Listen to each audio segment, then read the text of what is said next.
Kolesa, štedilniki, kopalne kadi, straniščne školjke, spodnje perilo, avtomobilske akumulatorji in mobilni telefoni. To je le nekaj reči, ko so jih na plano potegnili prostovoljci v današnji največji čistilni akciji v zgodovini Slovenije.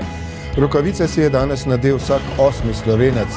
Čistili so po vseh kotičkih, v gozdu, po mestih, v rekah in jezerih. Takole pa so razstavili smeti, ki so jih potegnili iz Ljubljanice.